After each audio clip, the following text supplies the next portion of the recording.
ኢቴ ወደ ኢትዮጵያ ከሄደ ወደ ዱባይ አመጣዋለሁ አለች። ስለዚህ ወደ ዱባይ ካመጣችሁ እሷ እኔ ደግሞ ቃል ገባውለት ትኬት ቆርጠን እንደምንልከው ቃል ገባውለት። ስለዚህ እሱ ቅድሚያ ለበሽተኛ እሱም እንደዛው ነው። ያኒ ሁለት አይነት ህመሞች አሉ። አንዳንድ ሰዎች ህመማቸው በውጭ ይታያል። ያንዳንድ ሰዎች ህመም ደግሞ በውጭ አይታይም። አሁን ሁለት አይነት ህመም አሉ። ያንዳንዱ ተገልጾ ወጥቶ የሚታይ ህመም አለ። ያንዳንዱ ግን የውስጥ ህመም አለ። የውስጥ ህመም አብዛኛው ሰው አይረዳውም። ላይክ እንደዚህ ነው። እሱ በጣም ሲያለቅስ ነበር ሚዲያ ላይ ወጥቶ። ስለዚህ የውስጥ ህመም ነው ያለው። ለዛ ነው በቃ። ስለዚህ ካለበት ህይወት ወጥቶ ሙኒት እዚህ ካመጣችሁኛ ትኬት ቆርጠን አገሩ ብንልከው ችግሩ ምንድነው? ውስጣዊ ህመምና ውጫዊ ህመም ይለያያል። ጥጋቡ ታፈሰ 2 ወር ምና ይሆናል ሰው ወንድሜ እሱ ጋር አስቀመጠው እያበላ እያጠጣ። ቃላት የለኝም ሳሪ ወለ ጥጋቡ ታፈሰ። እውነት አላህ ብቻ ነው ጀዛውን የሚከፍለው እንጂ ቢያንስ እዚህ እንኳን ለመቀመጥ በአንድ ወር ውስጥ እንኳን 5000 4000 አይበቃም ሪያል በኢትዮጵያ እንዳይመስላችሁ ማለት ነው። ከባድ ግን ያው እሱን ቃላት የለኝም። ያው አላህ ጀዛውን አላህ ይክፈለው። ሳሪዋ ሁላችሁም ግን ዱአ አድርጉልኝ ለጥጋቡ ታፈሰ ሁላችሁም መናየላስ ማርያም በጣም ስለዚህ ዛሬ ማንንም የሚያስጠጋው ምንም አይነት ነገር ቢሆን ገባችሁ። እዚህ ጋር እሱን ወደ ሀገሩ ልከ ነው እዚህ ዱባይ መጥቶ ሰርቶ ደግሞ ከሰራ ይለወጣል። ነገ ሰው ያግዛል። የማይረዳበት ምንም ምክንያት የለም። በቃ ካላስ ለዚህ ነው ዋናው ቁም ነገር እሱ ወደ ሀገሩ ይሄድና ሙኒት ታምጣው የምንፈልገው ለዚህ ነው።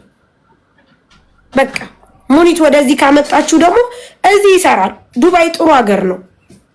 አብዛኛውን ዱባይ መስራት የሚፈልግ ሰው ካለ እንደዚህ ሙኒት አሁን አምጥታ ስራ ታስገባቸዋለች። ችግር የለም። አሁን ዳኒ ብቻ አንድ ጊዜ ይንገረን ካላስ እስከ ኮምቦልቻ ዳኒ እስከ ኮምቦልቻ እሺ ንገረኝ በቮይስ እስከ ኮምቦልቻ ከጂዳ እስከ ኮምቦልቻ ንገረኝ። በጣም እናመሰግናለን። መቤቴ ተባረኩ። ካላስ ቴንክ ዩ እናመሰግናለን። እግዚአብሔር ይስጣችሁ።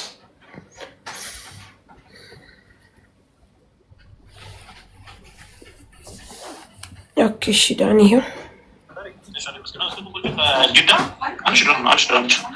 ቴንክ ዩ እሺ አሁን ባለው ምንዛሬ ስንት ነው በኢትዮጵያ ብር? በጣም ቴንክ ዩ እናመሰግናለን። ስለዚህ አሁን እምልክልህ ምንድነው ፓስፖርትና ምንድነው እምልክልህ? በቃ 49000 ብር ነው የሳቄ ምንጭ። ስለዚህ አሁን የገባልህ ልንገርህ እዚህ ጋር 57000 ብር ነው ለሐልስ ከፌ ብዬ ቆይ ጌቱን ለማቁረጥ ፓስፖርት ብቻ ነው የሚያስፈልገው ፓስፖርት ከዛ 49000 እቀንስልሃለሁ። 8000 ብር አለ ትሰጠኛለህ አካውንት ወደ ኢትዮጵያ አዘዋውርልሃለሁ። እሺ ወንድሜ ከዛ መሲን ጊቫዌይ የተሰጠኝን ትኬት በብር ከቀየረችልህ በብር አይ ካለች ደግሞ በትኬት ካለች እኛ 57000 ብር እናስገባለን። ቃል የገባን ይሄንን ነው የሳቄ ምንጭ።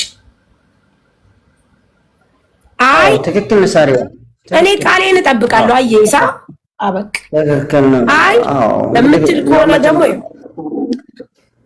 ትክክል ነው። እንግዲህ ያው ሰው እንትን ባለው ስለሆነ ሰው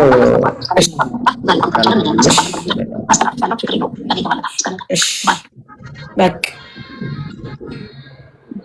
ጥጋቡ ታፈሰ። ይኸው ጨርሰናል። ፓስፖርት ላኩልኝ ይቆረጥለታል። አለቀ። ፓስፖርት እኮ አስታብላለሽ ላክልኝ። እሺ ላክልኝ። እንትኑ ወደ ታች በጣም ወርዷል። እንደገና ገብቼ ላክልሻል። በቃ ይኸው ለጥጋቡ ታፈሰ እኔ ቃል የገባሁት መሲ የጊቫዌይ ትኬት አለ ብላ ነበረ። የጊቫዌይ ትኬቱ ካልተሳካ እኔ ትኬቱን ቆርጥለታለሁ ብያለሁ። ትኬቱን ቆርጬለታለሁ። እሷ ስትፈልግ ለአንዳንድ ነገሮች የሚሆን ታሰባስብለት ምንም ትበልለት። እኔ ግን ይሄው ቃሌን አድርጌያለሁ ወንድሜ። እሺ ኧረ ሳሪዋ ቃላት የለኝም። ሳሪ ያለው ፓስፖርት እንደዚህ በቃሉ እንትን ሲል ነው። በጣም ነው የማመሰግነው። ምንም አይደል። ይኸው በቃ አሁን ልክ ያለው ለሮብ እንትን ብያለሁ። እሺ ይኸው መልካም ኢንሻአላህ። እንግዲህ ሁላችንም መተባበሩ መተጋገዙ ፈጣሪ የሚወደዋል። ምንም አይደለም። አንተ በጣም ትልቅ ሰው ነህ። ጥጋቡ ታፈሰ እግዚአብሔር ይስጥ። ማንም ይሄንን አላደረገም። ማንም ይሄንን አያደርግም። ምክንያቱም እና ብለህ ከዛ ድረስ አምጥተህ እያበላ እያጠጣ ይሄን ያህል ጊዜ መያዝ ቀላል ነገር አይደለም። የሰው ልጅ ልንገርህ፣ ሰው ለመርዳት ሰው መሆን ብቻ በቂ ነው። የሚረዳው በብዙ አይነት መንገድ ነው። በብዙ አይነት የሰው ልጅ በብር ይረዳል፣ በሐሳብ ይረዳል፣ በቤቱ ይረዳል፣ በጉልበቱ ይረዳል፣ በብዙ ነገር ይረዳል። አሁን አየህ እኔ እዚህ ጋር ስጡ በማለት አንተ ቤት በማስቀመጥ ሰንበዲ አይዞ በማለት በብዙ መንገድ ነው የሰው ልጅ የሚረዳው። አንድ ሰው ብቻውን ምንም ማድረግ አይችልም። በዛን ሰዓት እኔ ህጉን ማቀው ፓስፖርት የታደሰ ፓስፖርት ታለው ማንኛቸውም ሰው በ3 ቀን በ4 ቀን እንደሚበር ነው ማቀው። ከመጣ በኋላ ግን ይዤው ሲሄድ ወር ከ5 ቀን ሲቀጥሉ ዛሬ እኔ ጋር ተመጣ ወር ከ13 ቀኑ ነው እኔ ጋር ተመጣ። አስቢ ከዛ خلاص ቻንስ ነው እድል ነው። ስለዚህ ዘና በላልኩት ምናልባት አብሮ ሲቀመጥ እንግዲህ የሰው ልጅ ነኝና አይታወቅም። አስቀይሙ ነው በዚህ ተቀጥታ ይቆያለሁ ያጎድልኩበት ያለኝ አይመስልም። ያጋጥማል ቃላት እንደው ሳሪዋ የሱ ላይ ቃላት የለኝም ማለት ምን እንጃ።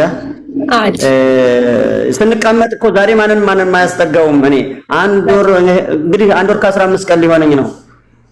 አንድ ቀን እንኳን የሳሙና መግዣ እንኳን የሚቸግራል አንድም ነገር አጉሎብኝ አያውቅም። በቃ አላህ ነው፣ ሰው አይከፍልም። ጀዛ እኮ እንትኑ የሚከፍለው አላህ ነውና አላህ ይከፍለው ብያለሁ። ጀዛ በጣም አይዞ 8,000 ብሩን እኔ እልክልሃለሁ፣ አካውንት ትሰጠኛለህ። ትርፉ 8,000 ብር ስለሆነ ከዛ ውጪ ለጁ የምትልኮች ማገዝ የምትፈልጉት የሳቄ ምንጭ ፔጁ ላይ ተቀምጧል። ማገዝ የምትፈልጉ አሁን ለምሳሌ ለጁ የምትሉ ለጁ መስጠት የምትፈልጉ ፎሎ ታረጉትና የሳቄ ምንጭ ለጅህ ከኮምቦልቻ ስትሄድ እኔ ልልስጥ ብላችሁ መስጠት የህሊና ጉዳይ ነው። የግድ ገስት ላይ ተንጠልጥላችሁ እንትን ማለት አይጠበቅባችሁ። መስጠት የምትፈልጉ ካላችሁ እንዲቻርጋችሁ ፎሎ ስታረጉት እሱ ፎሎ ይመልሳል። ከዛ በኋላ እኔ አግዛለሁ የሚል ሰው ይሄው ያግዘው። የግድ ለታይታ መሆን አይጠበቅበትም። እኔ ግን እሱን ማገዝ የፈለኩት ለትኬቱ ነው። በዛ ላይ ደግሞ 8,000 ብር ለጁ ስላለው ያችን አርጌ ሰጠዋለሁ። ግን አይበቃውም። አው መናዬ ለዛ ስለሆነ ማገዝ የምትፈልጉ የሳቄ ምንጭ አሁን እዚህ ፎሎ የሚያደርጉ መልስላቸው ሊያግዙ የሚፈልጉ ሰዎች ካሉ እሺ ወንድሜ በቃ አርጉት። ያው ፎሎ አርጉት ይመልስላችሁ። ጎበዞች እኔ አግዘዋለሁ የምትሉ ይመልስላችሁ እዚሁ ላይ ፎሎ። ምን ችግር አለው? በውስጥ አካውንትን ስጠይ ብላችሁ 1,000 ብር 2,000 ብር 100 200 የኢትዮጵያ ብትሰጡት ለሱ በቂው ነው። ምክንያቱም ሰው ለመርዳት ሰው መሆን ብቻ በቂ ነው። እኔ ግን ጨርሻለሁ። አመሰግናለሁ የሳቄ ምንጭ። እሺ ጨርሰናል። እንትኑን የምታደርጊው ያንተ ውለታ በጣም ትልቅ ነው። እግዚአብሔር ለምንት ምስጋና ማያስፈልገው ምክንያቱም ቤት የሁሉ መግቢያ ይሁን የጥሩ የሰላም የፍቅር መገኛ የተቸገረ ሰው የማቢያ የተቸገረ ሰው አይዞ የማያ ያርገው። እውነትም እንደስብህ ጥጋቡ ማርያምን በጣም ጎበዝ ነው። እግዚአብሔር ይስጥ። ማንም ሰው ይሄን አያረግም። በዚህ ሰዓት ሰው በፈራበት ሰዓት ና ብሎ ከዛ ገጠር አምጥቶ ይሄንን ማረግ ቀላል ነገር አይደል። ያንተ ውለታ በጣም ትልቅ ነው። እኔ በጣም ነው ሰውን መቼም ውለታውን አረሳም። የሳቄ ምንጭ እንደዛ ሲሆን አንተ ና ብለህ ባትለው ኖሮ አይተ እንደሆነ መምጫ ምኑ እያልን ብዙ ነገር ማርያምን ፌቢ ማብላት ማጠጣት ልክ አሁን እሱ እንደሚለው ቀላል ነገር አይደለም ልንገርሽ። ስለዚህ የሳቄ ምንጭ ደግሞ ዱባይ መጥቶ አንተን ሁሉ ጊዜ አመሰግናለሁ። እሺ አራቸን ምስጋና እኮ አስፈልግም። ዛሬ ባመሰግንም እዚህ ነው ይሉኛል። ለዛ ነው ታሪ ስማልኝ የሳቄ ምንጭ ይኸውልህ በህይወት ተስፋ እንዳትቆርጥ። ተስፋ የሚባል እንዳትቆርጥ ልንገርህ። በጣም ብዙ ነገር ነው የሚጠብቅህ። ብቻ ምንድነው ካንተ የሚጠበቀው? መስገድ፣ ዱዓ ማድረግ። ይኸውልህ ሁሉም ከዚህ ሁኔታ ላይ ተነስቶ ነው ተረርቶ ታግዞ። በጣም የሚገርም ልንገርህ ለእርዳታ እንኳን መጥቶ ማርያምን ነው የምልህ የሳቄ ምንጭ ኧረ እባካችሁ ትኬት ታሞ እያሉ እያዩት እንኳን ትኬት የማይቆረጥበት ሰዓት አለ። ለእርዳታም እድል ያስፈልገዋል፣ እንገር ግንባር ያስፈልገዋል።